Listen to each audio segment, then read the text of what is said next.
श्री पयहारी जी महाराज के इन शिष्यों में से कुछ का संक्षिप्त परिचय इस प्रकार है। श्री कीलदेव जी, परम भागवत सिद्ध संत श्री कीलदेव जी श्री पयहारी जी महाराज के प्रधान शिष्य और भगवान श्री राघवेंद्र सरकार के अन्य भक्त थे। आपका पावन चरित्र आगे छप्पे 40 पर दिया गया है। श्री अग्रदेव जी, श्री अग्रदास जी, श्री अग्रदास जी श्री रामोपासना में श्रृंगार रस के आचार्य माने गए हैं। रसिक महानुभावों ने आपको श्री जानकी जी की प्रिय सखी श्री चंद्रकला जी का अवतार कहा है। इनके संबंध में विशेष विवरण आगे छप्पे 41 पर दिया गया है। श्री चरणदास जी, श्री चरणदास जी के नाम से अनेक संत हुए हैं, परंतु यहाँ जिन चरणदास जी का वर्णन किया जा रहा है वे श्री संप्रदाय की आचार्य परंपरा के विशिष्ट संत श्री पयहारी श्री कृष्णदास जी महाराज के प्रधान शिष्यों में से एक हैं। इनके माता पिता का नाम या जन्मस्थान तिथि आदि ज्ञात नहीं है, पर संतों के इस प्रकार के भौतिक परिचय की आवश्यकता भी नहीं होती, बल्कि उनका आध्यात्मिक परिचय विशेष रूप से महत्वपूर्ण होता है। श्री चरणदास जी महाराज आध्यात्मिक ऊंचाई प्राप्त सिद्ध संत थे, परंतु उनकी सिद्धियां चमत्कार प्रदर्शन या अहंकार के लिए नहीं होती थी, बल्कि वे दीन दुखियों की सेवा और परोपकार के लिए होती थी। आपकी संत सेवा अद्भुत थी। आप संतों को भगवान का ही प्रतीक मानते थे और उसी भाव से उनकी सेवा करते थे। आप बिना किसी भेदभाव के संत मात्र का धूप दीप नैवेद्य आदि से विधिवत पूजन करते थे तथा संतों की शीत प्रसादी पाते थे। एक बार की बात है, इनके आश्रम में एक ऐसे संत आए जो पैर से चलने में असमर्थ थे। आप अपने स्वभाव और संस्कारवश उनकी सेवा करने लगे। इनको पूजा करने के लिए प्रस्तुत देखकर वे संत महानुभाव बहुत ही संकुचित हुए और निषेध भी किया, परंतु अपनी निष्ठा के पक्के श्री चरणदास जी ने अपने नित्य के नियमानुसार विधि पूर्वक उन संत का पाद प्रक्षालन आदि करके पूजन किया। भगवान की कृपा श्री चरणदास जी के स्पर्श करते उन संत महानुभाव के चरणों में शक्ति आ गई। उनकी चलने संबंधी असमर्थता दूर हो गई। प्रभु की इस कृपा और संत चरणदास जी के दिव्य प्रभाव को देखकर आश्रमवासी धन्य धन्य कर उठे। उस संत महानुभाव ने इसके बाद पैदल ही सभी तीर्थों की यात्रा करते हुए इनके सुयश का प्रचार प्रसार किया। श्री हठी नारायण दास जी, संत श्री हठी नारायण दास जी का बचपन का नाम नारायण था। इन्होंने अपने गुरुदेव पयहारी श्री कृष्णदास जी महाराज के दर्शन के लिए हठ किया था, इसीलिए इनकी निष्ठा देखकर श्री गुरुदेव ने इनका नाम हठी नारायण दास रख दिया। श्री हठी नारायण दास जी का जन्म माघ मास की मौनी अमावस्या को सन 1604 विक्रम संवत में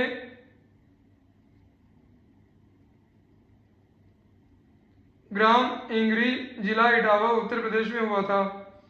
आपके पिता का नाम पंडित श्री जय नारायण चतुर्वेदी और माता का नाम गंगा देवी था। कहते हैं कि आपके माता पिता को कोई संतान नहीं थी, तब उन्होंने बद्रिकाश्रम जाकर कठोर तप किया, जिसके फलस्वरूप साक्षात भगवान बद्री नारायण की कृपा से आपका जन्म हुआ। होनहार बिरवान के होत चिकने पात की कहावत आप पर अक्षरशः सत्य उतरी। बचपन से ही अत्यंत सौम्य और शांत प्रकृति के थे। घर के निकट के श्री सीताराम जी के मंदिर से भगवत प्रसाद एवं चरणामृत लेना और भगवत दर्शन करना आप पर नित्य कार्य था। कहते हैं कि जन्म के समय आपके रोने के स्थान पर भगवान श्री राम के बीज मंत्र राम राम का उच्चारण किया था। कहते हैं कि जन्म के समय आपने रोने के स्थान पर भगवान श्री राम के बीज मंत्र राम राम का उच्चारण किया था। इस प्रकार बचपन से ही आपकी संत प्रकृति थी, जिसे माता पिता की असमय मृत्यु ने वैराग्य की ओर प्रवृत्त कर दिया और आप घर बार छोड़कर भगवान के नित्यधाम श्री वृंदावन को चले गए। श्री वृंदावन में आपको श्री संप्रदाय के महान संत पयहारी श्री कृष्णदास जी महाराज का सुयश सुनने का सौभाग्य प्राप्त हुआ और आप उससे इतना प्रभावित हुए कि उन्हें मन ही मन अपना गुरु मान लिया। उस समय श्री पयहारी जी अमरनाथ गए हुए थे, अतः आप भी उनका दर्शन प्राप्त करने के लिए श्री अमरनाथ जी की अत्यंत दुर्गम यात्रा पर चले गए। इनका दर्शन के लिए हठ और सच्ची निष्ठा देखकर सदगुरु श्री पयहारी जी महाराज बहुत ही प्रसन्न हुए और उनके सम्मुख प्रकट होकर इन्हें राम मंत्र का उपदेश दिया। श्री हठि नारायण दास जी भगवत भक्ति का प्रचार प्रसार करते हुए यत्र तत्र भ्रमण करते रहते थे।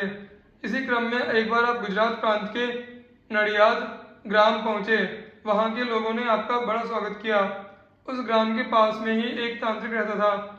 उसे आपकी बढ़ती हुई कीर्ति सहन न हुई। उसने आपको अप्रतिष्ठित करने और भगाने के लिए अनेक तंत्र मंत्र किए, परंतु उनका आप पर तो कुछ प्रभाव न पड़ा। उल्टे वह तांत्रिक उन अभिचार कर्मों के दुष्प्रभाव की चपेट में आ गया। अंत में उसने स्वयं आकर श्री हठिनारायण दास जी की शरण ली और उनसे उनके सदुपदेशों का श्रवण कर वह स्थान त्याग कर चला गया और एकांत में भगवत भजन करने लगा। एक बार आप भगवत भक्ति का प्रचार करते पंजाब पहुंच गए। आप सद्बुद्ध खोकर राम प्रेम में मतवाले होकर संकीर्तन कर रहे थे। लोगों ने आपको आपके प्रेम मौन मत्तता की दशा को न समझकर भंगेड़ी समझ लिया। नशा किया है क्या?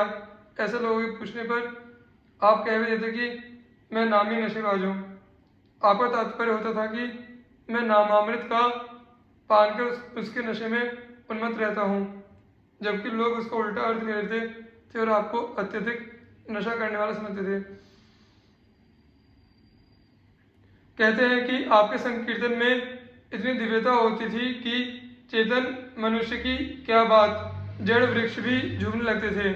धीरे धीरे आपकी प्रसिद्धि वहाँ के राजा के कानों में पहुंची। लोगों के द्वारा ये उन्हें ज्ञात हुआ कि राज्य में एक सिद्ध महात्मा आए हैं। उन्हें दरबार में बुलाकर इनका बड़ा सत्कार किया, परंतु इनकी सिद्धि की परीक्षा के लिए इनके भोजन में तीव्र विष मिलवा दिया। संत जन भोजन करने से पहले उसे भगवान श्री हरि को समर्पित करते हैं, तत्पश्चात उसे प्रसाद रूप में ग्रहण करते हैं। श्री हठि जी ने भी उस भोजन को प्रभु प्रसाद के रूप में ही ग्रहण किया। प्रभु कृपा से उन पर कोई प्रभाव नहीं पड़ा।